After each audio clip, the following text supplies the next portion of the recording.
Hello, how are you? Today we're going to look at research basics for college students. That's you. Essentially, what I'd like to do is lay the foundation for future work that you might be doing in my class or others, where you need to really understand how to navigate research articles and sources. There's so many things available to you on the internet these days that I really want to walk you through how things are organized and really where to get started.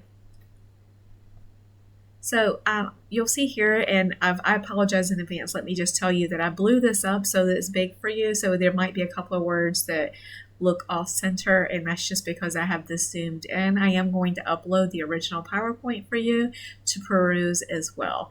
Sometimes I recommend people printing off and having visuals in front of them when they work. Seeing this information one time is great, but having the visual in front of you can certainly help guide that work and ensure that you have it handy to actually use and frame your thinking as you're completing work in this class or maybe others. So feel free to print that original PowerPoint. This is about these essential skills and the methods so that you can be successful academically. Again, not just in my class, but in others. So it's really laying a foundation for you. A lot of times you will be given assignments, even in this class, where you have to do quote unquote research. So what does that mean and what does that look like?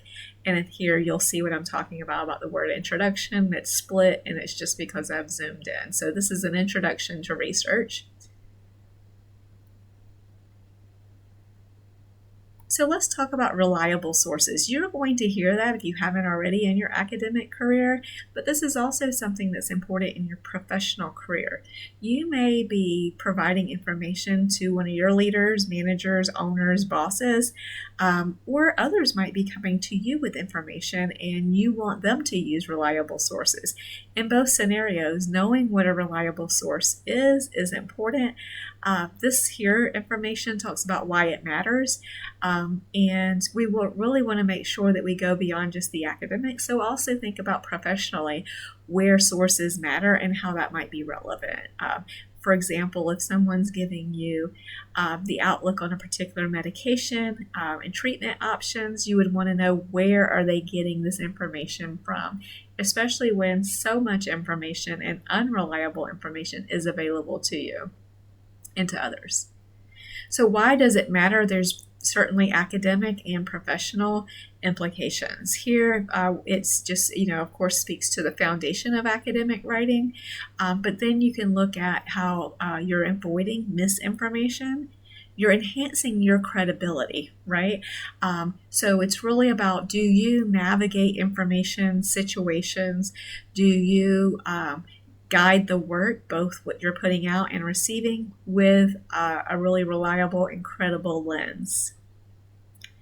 But it also promotes critical thinking because it makes you really think back and do some work to find out where information comes from, and it helps you to press others to do the same.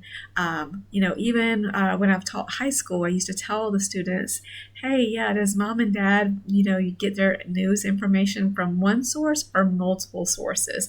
Are those sources all generated and paid for by someone from a particular business or a certain genre or a certain political party, right? So you have to really think about, if, say, a newspaper, for example, was highly leaning towards one party or the other, and they were pretty much footing the bill, then obviously the information is going to be slanted to support their causes. So you always want to just watch out for things of that nature.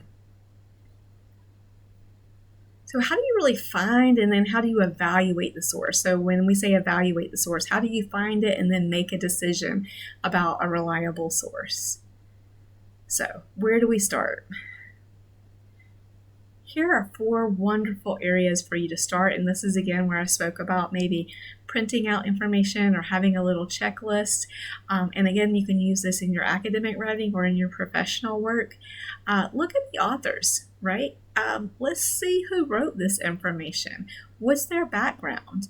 Are they kind of on a soapbox all the time and they're really trying to promote something for a certain reason that you can tell. Is there a person who's maybe being paid by a particular company? Really looking at the author is important, as well as the date, how outdated the information. In healthcare, that's super important, right? The publication date matters a lot because the information could have been reliable or valid, at a certain point in time, but at this point in time that you're in now, maybe not so much. Also, looking at the publisher reputation and the tone or the references is important. Let me tell you about publisher reputation and a few things that you can watch out for. So if you ever heard of the terms peer-reviewed journal or scholarly journals, essentially what happens is in most schools, including our own, so you have your resources that the school provides you, where you have academic database access. What that means is there's journals and there's organizations out there that has a very strict criteria for which information has to come through them and flow, and certain criteria has to be met for something to be published. And so they might have a panel, for example, where submissions are sent through, and these panels are made up of experts in a variety of areas in the field, and they really unpack and pull apart say research or a summary or an article. They pull it apart and ensure that it meets this very high ethical and objective criteria, so that you know that just inherently by accessing materials from that source, you know that it's a credible research article. So if it's scholarly, if it's peer reviewed, it means it's gone through this process of review, and you can trust that anything in that academic journal or that database is to be trusted. Again, though, you have to look at the date, right? So it could have met all this criteria 10 years ago, and things changed 5 years ago. So looking at the date is still important. You can't just make assumptions. So this attends to what the slide here is about scholarly versus non-scholarly sources.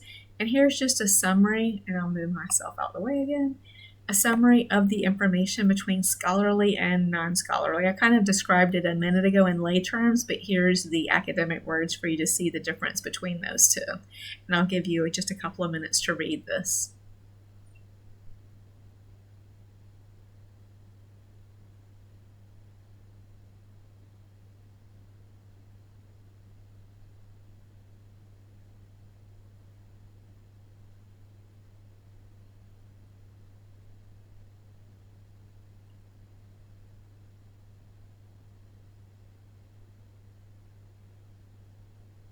So one thing that you'll note here is, and I'll kind of give a nod to when I say to you, you should have a natural tone as a student that you're writing in. If you copy and paste something from a scholarly resource in an academic journal, that's going to stand out pretty obviously as plagiarism, because you can't just copy and paste this very formal language that's been practiced and polished and refined. There's just no way we shouldn't expect you to do that.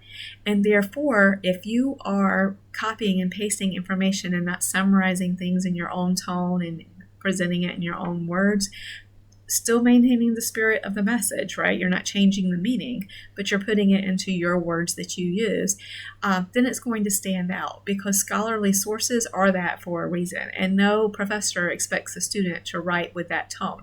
Certainly you should write in a tone that's reflective of your status as a student who's growing in those skills, but you certainly, are not expected to write as if you were writing for an academic article. And if you do already, and you do have those skills, great, good on you. But most people are not going to have those skills consistently throughout every line of every paper. Not even the people who write for these journals are able to do that. They put a lot of years of work into that to refine their skills, and they also have teams of people who work to polish up papers. They go through hours and hours and really days and weeks and months of reiterations and editing to get them to be that polished as that final product. So for you to write it after one or two tries would be odd at best. And then these are the things I told you that there's some criteria. So I kind of in lay terms explained to you what a scholarly source or a trusted journal would be. And again, you have access to these journals through your school's library sources. There's databases available to you. And so this is the more specifics of what I just described in general terms earlier about what makes a source scholarly. This is some of those criteria, and I'll give you a moment to review that as well.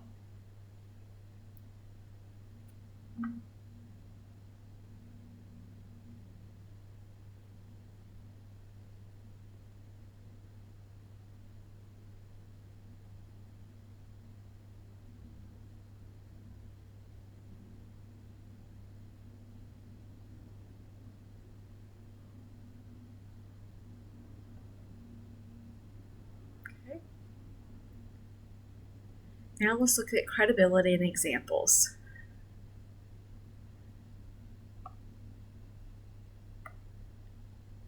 I've mentioned scholarly journals and that rigorous process that they go through. Books could be a reliable source. Editorial reviews help ensure that they are reliable. Books might be a little bit more ambiguous sometimes to determine if they are scholarly or not. You'll just have to attend to some of those things that we've mentioned earlier in this PowerPoint. Research studies certainly go through a rigorous process before institutions will allow their name to be associated with research. And then you can see here how to prioritize sources. Usually if you're doing an assignment, a professor will tell you what type of sources to use and what to look at. You'll notice in a lot of our assignments, we're not necessarily always using scholarly articles. Sometimes we're just scanning the internet for something and we're practicing our writing skills using those things we've scanned on the internet, or maybe you've been provided a certain resource to use. Just know that what this lecture is doing is building your skills and your awareness to understand the difference. It's not saying that for every assignment you do for me, you'll be using these scholarly sources or even having to find them on your own.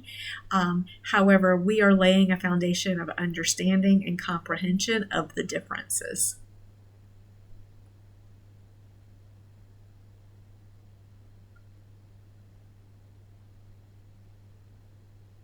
Okay, so just like we wanted to look at examples of scholarly sources, I want to show you some examples of non-scholarly sources. So I'll give you a minute to look at that.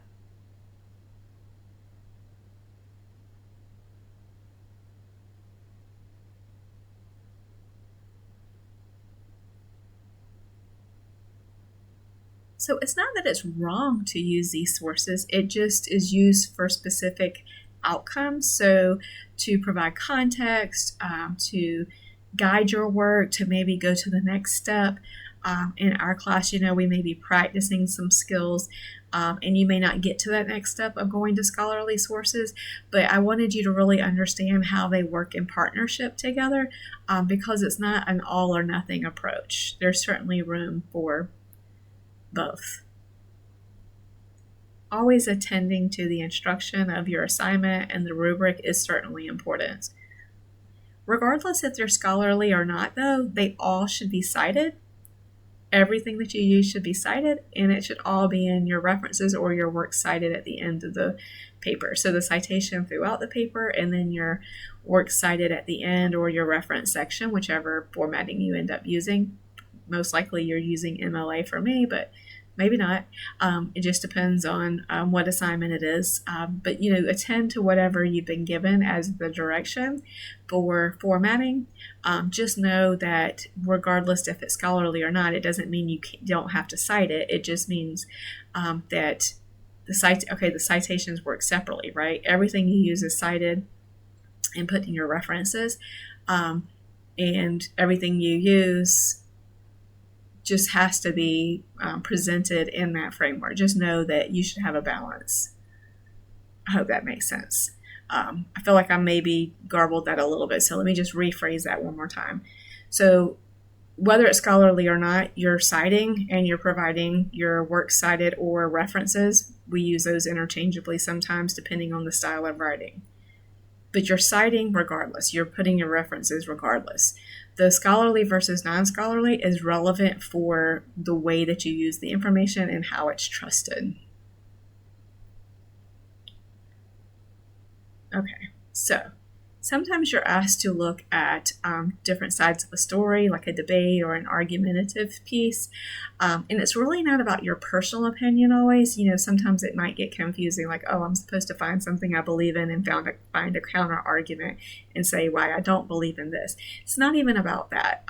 If you've ever been in debate club or heard about a debate team, what they're doing is they're presenting two sides of a quote-unquote argument, so two sides of a story. It doesn't necessarily mean that you personally believe in one side or the other. It's about presenting the perspective from both sides of that argument. But here, it's just talking about having multiple viewpoints, because some things you're going to come across in life are going to have multiple viewpoints. Including those different opinions will definitely help you have a more comprehensive paper when that's appropriate. Again, you'll be able to probably tell when it's appropriate if it's an argumentative style paper or not, for example. Usually that will follow the instructions you're given by the professor. And again, that just has a nod to looking beyond one source. And that goes into presenting multiple sides.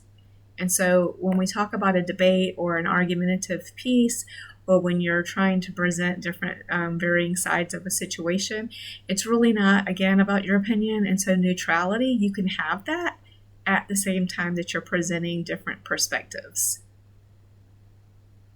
And these are just a few tips on how to do that. You could even ask someone to read your writing and say, hey, does this feel neutral, or does it feel like I'm leaning towards one side or the other?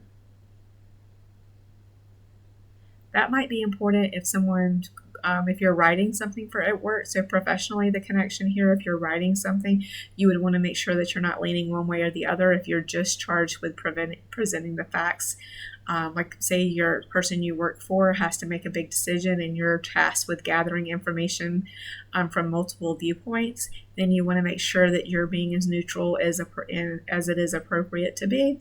But also, if you're the receiver of the information, you want to be able to recognize language that's inflammatory, that's not neutral, and that essentially is persuasive, because you could get wrapped up and then maybe lean towards a certain side of the perspective without understanding all the facts. So the importance of being able to be neutral and understand that language is not just, again, in the writing of that, but also you as a receiver of information. So you can kind of filter that information out. And this just goes into those neutral summaries. I'll give you a minute to read the benefits here of neutral summaries.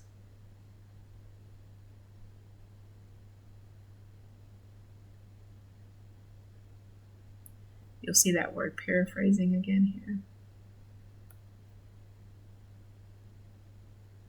And I think that one sentence at the top there probably says this better than I did. I might have used too many words to say. Neutral summaries help present opposing viewpoints fairly without personal bias or opinions. Drop the mic, that's the point. And this just kind of closes out here this section about the importance of citing sources. I think I've kind of beat that in at this point about the importance of avoiding plagiarism, whether it's intentional or unintentional. Proper citations help you avoid that. For me, I might not nitpick it as much, but there are professors, and then the further along you get into your career and your education, you may find that you have a situation where it's extremely important for you to cite sources so that no one calls you out on that. For us, we're just practicing, but we're practicing because it could matter substantially more in future situations. So unintentional plagiarism is the lack of citing, even if you didn't mean to. So pre-writing and drafting your essay, we've kind of already spoken about that a good amount through your different modules, but this just kind of gives you some of the, the summary steps to take. Go through your introduction and thesis, write your body, write your conclusion. You really should have no new information in the conclusion. And your introduction should not read like the body of your paragraph. This is the way we summarize it. You're going to tell them what you're going to tell them. That's the introduction. You're going to tell them what you're going to tell them succinctly. Then in the body, you're going to tell them. And in the conclusion, you're going to tell them what you told them. No new information. I will be very honest with you. I often start with the body and then I go back and write my introduction and conclusion. That assures that I'm not putting any new information, and my introduction and conclusion is just that which it should be without the new information. Okay, so not to beat that dead horse, but why neutrality matters. I would say number one is most important, especially when you're writing and you're sharing in a class and a learning community where opinions might vary. It's very, this is not debate where you're trying to convince people. We're not socially active in this class in the sense of like, we're not here to down somebody for their viewpoints or bring them over to our way of thinking. This is really about communication and how we practice those skills. And so we want to make sure that we have a respect for those diverse views. And the way that we do that is using very polished and careful, neutral language.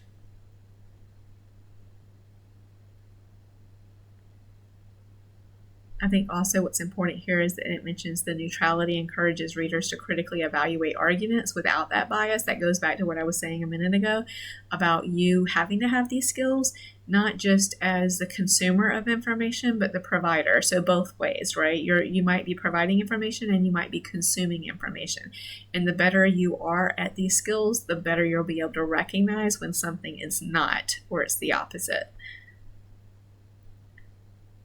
If you wanted a little checklist where you wanted to self-check, I'll move myself out of the way here. These are common mistakes to avoid. I'll say one more time, I'm always a big proponent of printing things out and having visuals in front of me. It helps me to more appropriately use materials. I'm floating all over the screen because I'm trying to keep my face out of the way of the writing. And then what should you do? Well, this is obviously going to come through the class assignments, but you're going to be practicing using writing tools. You've been probably exposed to Grammarly at this point. There's all kind of open source free resources on the internet that helps you review your writing.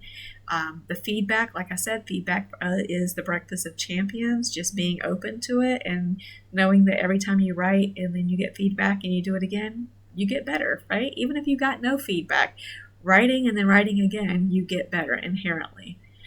So I look forward to you having the opportunity to do that, not just in this class, but future classes and professionally at work as well. Because again, remember, it's not just writing in an academic sense, it's writing when you're communicating with others at work as well, or professionally. All right, well, thank you so much. I hope you guys have a good day.